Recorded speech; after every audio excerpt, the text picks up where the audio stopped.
subhanahu wa ta'ala commands us for our own success. O believers, be mindful of Allah and let every soul think deeply, reflect on what you have sent ahead of deeds for your afterlife. And be conscious of Allah, be mindful of Allah, worship Him on His terms. Verily Allah is aware of all that you do.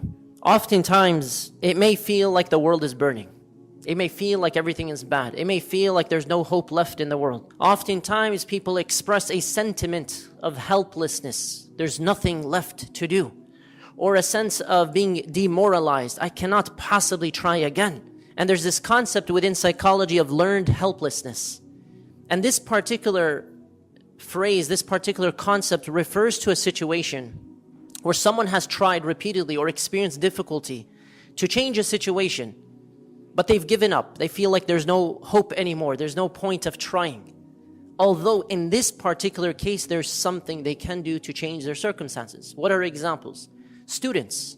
A student takes an exam once, twice, thrice, and they keep failing a class or struggling with concepts. And so they decide, you know what, this is not for me. I can't do it. Are there other avenues? Is there tutoring? Is there something you could do? Could you try harder? Can you learn? Can you talk to an expert in this area? Have you gone to the learning center? So sometimes we give up, although technically there's something you can do. Someone who struggles with the addiction to smoking, and millions of people around the world have overcome this addiction, and some thought they never could. But it's damaging to the body, to the heart, to the mind, a cause of death and cancer in many different ways. And of course, therefore, religiously, we cannot harm our body. So somebody says, I can't. I've tried so many times. I'm not like the other addicts. For me, it's too difficult. I can't do it. I tried 100, 200, 700 times, one brother said. I can't possibly do it. But there are people who tried 1,000 times and eventually they succeeded because they kept trying. Because they tried strategically, they tried something new, they tried differently. And sometimes we look at these situations around the world and we may express a sentiment of hopelessness. 10 months of genocide, how much more does the world need to see? 10 months of protests and awareness, what else do you need? But also 76 years of occupation, but also a history of discrimination in this country and violence around the world. We are not surprised. And so what do? Let's look to just some brief chapters of the Quran and the Sunnah, brief chapters of the righteous who came before us, and specifically the prophets as well, and those that were considered close to Allah subhanahu wa ta'ala. And we can take from every one of these a very quick lesson, inshallah ta'ala, that is timeless. Number one, you look at the example of Maryam alayhi salam. And the story we know of Maryam alayhi salam with the miraculous pregnancy and eventually the birth, but just this one specific phrase that was said to her. Not to be sad, but after this, وَهُزِّي إِلَيْكِ بِجِذْعِ النَّخْلَةِ تُسَاقِطْ عَلَيْكِ رُطَبًا جَنِيًّا. There's an emphasis on you taking action, behavioral activation, if you will. Shake the trunk of the palm tree and perhaps some ripe, fresh dates will fall upon you or your way. In other words, first ask yourself, in any situation where you feel you're losing hope, what can I do? What actions should I be taking? What are the things that are pleasing to Allah subhanahu wa ta'ala? Because there's always something, even if it's dua, do not belittle the power of dua. The second lesson we take is from the story of Yunus alayhi salam in the belly of the whale, in the depths and the darknesses of the ocean. You think of the story of Yunus alayhi salam, and he calls upon Allah subhanahu wa ta'ala despite the darkness that he is in. فَنَادَى فِي الظُّلُمَاتِ. You and I might think there's no way out. You're not only underwater, you've not only been swallowed by a whale, you're not possibly going to find a way to navigate yourself back to a surface and find another opportunity at life. فَنَادَى فِي الظُّلُمَاتِ. He called out in the darkness. Darkness is multiple layers. أَن لَا إِلَهَ إِلَّا أَنْتَ سُبْحَانَكَ إِنِّي كُنْتُ مِنَ الظَّالِمِينَ. There is no God but you, O Allah.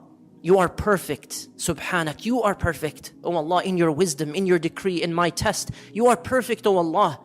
For this thing that I'm losing hope in, you are perfect, O Allah, to help me get out of my situation.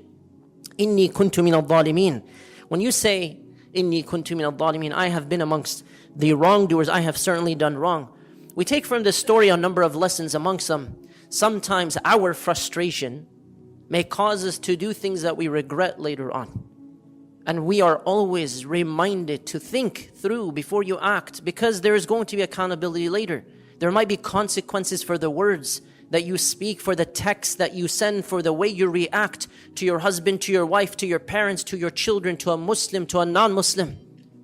So when you think of this reality, you recognize, although regret is there, you would rather prevent yourself from falling into that mistake. So we learn from our mistakes and those of others. But also, with the story of Yunus alayhi salam, we learn the importance of self-accountability. So you go through a hardship. You might feel hopeless or helpless.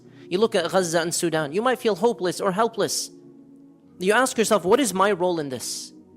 What am I supposed to do to pass this test from Allah subhanahu wa ta'ala if I'm not directly involved?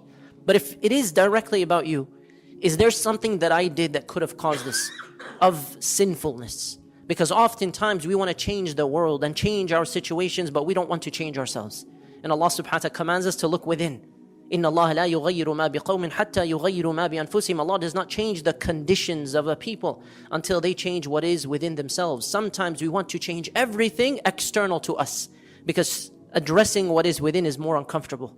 It's difficult to recognize and admit where we have shortcomings. So when we say, La ilaha illa anta subhanaka inni kuntu min al-dhalimeen, sometimes we recognize it is my sin, let me ask for forgiveness.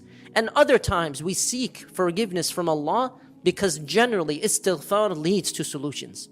It leads to a way out, as we find in the Quran, in the Sunnah. Additionally, in the story of Yunus alayhi salam, there's a sense of peace you can find only when you feel completely helpless in worldly terms and you call upon Allah subhanahu wa ta'ala al-Jabbar, al-Qawi. You call upon Allah al-Aziz. You call upon Allah al-Rahman, al-Rahim. So when you call upon Allah subhanahu wa ta'ala in moments like that, you find even more tranquility and peace. And in addition to this, we recognize this particular dua has been preserved for us. And the Prophet ﷺ mentioned, peace be upon him, that the one who says this dua will find relief from hardship. To paraphrase the narration of At-Tirmidhi, La ilaha illa anta subhanaka inni kuntu min al-dhalimeen. La ilaha illa ant. There's no God but you, O Allah. Subhanak, you are perfect. You are perfect. Regardless of how difficult this challenge is, regardless how difficult the genocide is, regardless of my personal challenges, you are perfect, O Allah, in your wisdom and in everything else. I have been amongst those who do wrong. Inni kuntu min al-dhalimeen. You apply this to your marriage, you apply this to your relationships, you apply this to your studies, your job, your financial situation, your health, and the situation of the ummah, the situation of our brothers and sisters. La ilaha illa anta subhanaka inni kuntu min al-dhalimeen.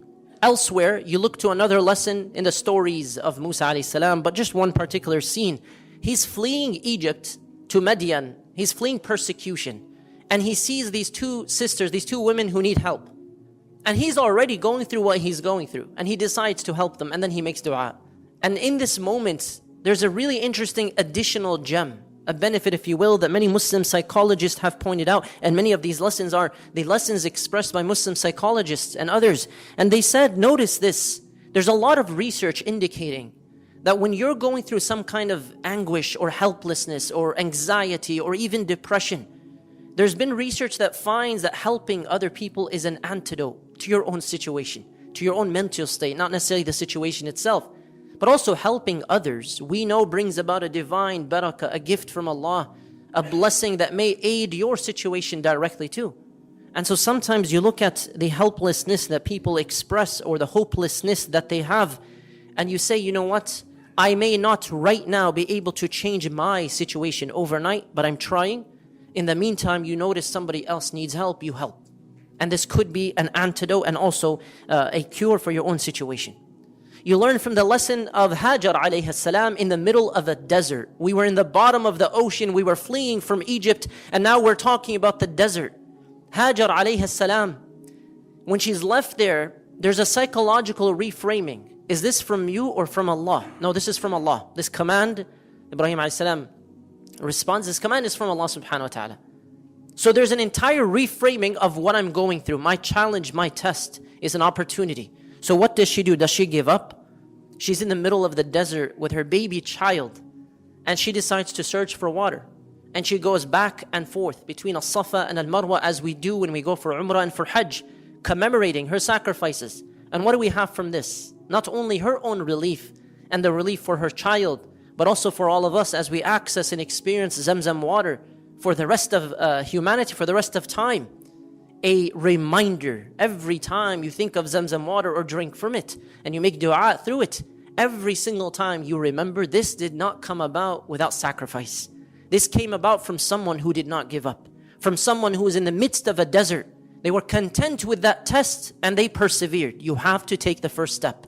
Had she not taken the first step between Al-Safa and Al-Marwa back and forth, there would not be a second, a third, 1,000th step. There would not be Zamzam water. There would not be relief. There would not be a way out. And sometimes we give up at that final step, the 1,000th mile. But perhaps had you taken another mile or two, you would have found some change in your situation. Sometimes we give up, and the reality of the tests of this world is that we must endure. Zamzam and the story of Hajar alayhi salam is a reminder of not losing hope. No matter how difficult your situation is, reframe it. Psychologically reframe it. What would Allah like for me to do in this situation? How do I persevere? How do I keep moving forward? You also look at the story of Yusuf alayhi salam, and there's a specific lens that many scholars and psychologists and others have pointed out that's neglected, and it's that of advocating for oneself. Of all the lessons, we can spend 5 or 10 khutbahs just on the story of Yusuf alayhi salam, but of all the lessons, notice 2 statements in particular. Yusuf alayhi salam tells one of the prisoners, the one he interprets the dream for, and that man is going to be safe. He tells him, don't forget to mention me to your master, meaning when you're freed. Don't forget. That man forgot. But he also, when he was freed, he also told the king, اجعلني على خزائن الأرض. Place me as a leader, the one in charge of basically the storehouses of the land. And he says, إني حفيظ عليم. I am trustworthy, honest, and knowledgeable. Rarely do you find in any Islamic source text, Quran, Sunnah, and other, do you find someone requesting, commanding, demanding a position of authority. Because generally, it's not a good sign for someone to want power. But in this case, there are many reasons for it. Yusuf alayhi salam is qualified. He's also a prophet. Perhaps it was a command for him to do so. He's qualified for the position that others might cause harm in. And so sometimes you actually have to step up to the plate to volunteer, to support. Yusuf alayhi salam did not allow a feeling of helplessness in prison to consume him. He was thrown into the well, betrayed by his own brothers. You would think emotionally that someone might feel, I have no self-worth. And this brings us to a very important reminder that when you're connected to Allah, you find your self-worth through Him. When you're really connected to Allah, you find that people don't give you your value. You have value inherently as a believer. But also distinguish your circumstances, the things outside of your control, from your choices.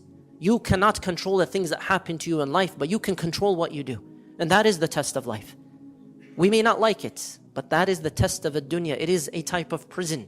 It's a limited time, opportunity, a challenge, but the reward for the one who perseveres is great. The reward is that which is eternal. Yusuf alayhi salam did not give up. And after being powerless for so long in prison, he's connected to Allah subhanahu wa ta'ala. What does he do to the people that caused all of this as a catalyst? His own brothers? He forgave them, which is a very difficult thing to do. Because you think about some of the worst forms of oppression, you wonder, how would I respond? But as some psychologists have pointed out, part of navigating your own feeling of powerlessness is to think about what you would do if this condition was alleviated. What would you do to the people who caused this? And of course, as difficult as it is, you look historically to the Muslims at the time of the Crusaders in 1099, when they butchered the Jews and the Muslims in Al-Aqsa in Jerusalem, and they took over that land for 88 years. They didn't treat Muslims and Jews properly for the next 88 years. No, they were looking to conquer as many lands as possible, and especially Al-Aqsa.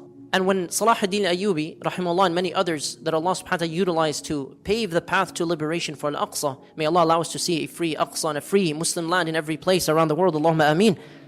Notice this and remember, people historically documented, the Christians were the first to document the way that Salah ad-Din treated the very people who caused that oppression. He allowed them, those who wanted safe passage, to leave, which is a very difficult thing to think about. Salah ad-Din al-Ayyubi rahimahullah was following the footsteps of the one who liberated it before, Umar radiyallahu an, who was learning from Rasulullah sallallahu alayhi wasallam. The Muslims do not stoop to the level of the Crusaders. The Muslims do not stoop to the level of the Zionists of today. They could be the most barbaric, disgusting, deplorable human beings, committing some of the worst crimes that have been documented, live streamed, that no one can deny, that any conscious, sincere person would not deny, just like the politicians who applaud them, who welcome them, who smile at them, the soldiers who rape and torture, the soldiers who kill and mock and mutilate and abuse Men and women, young and old, boys and girls, they don't care. Even animals they have killed mercilessly. You look at this situation and you say, although they don't care and they have no standards and they want to be pathological, not just as liars, but as abusers and terrorists and war criminals, we do not learn from them. They are not our teachers. They are not our standard. So they deserve the worst of punishments. They deserve what's coming to them. They deserve whatever happens to them. And they deserve the punishment of the afterlife. But if this condition is alleviated soon, and inshallah we will see a Palestine that is free soon, inshallah we see an Aqsa that is free soon, and we're able to pray in Masjid al-Aqsa. But we do not stoop to the level of these barbaric terrorists because we have standards. We know what the rules of engagement are when we deal with people who abuse us and harm us here personally or anywhere around the world. And this is a reminder for us that's allowing us to stabilize in a way our emotions and regulating them from an Islamic lens. That we know what we are supposed to do in any situation in life, any challenge that we go through, and that we do not treat people based on their standards, but based on the revelation that Allah subhanahu wa ta'ala has given us.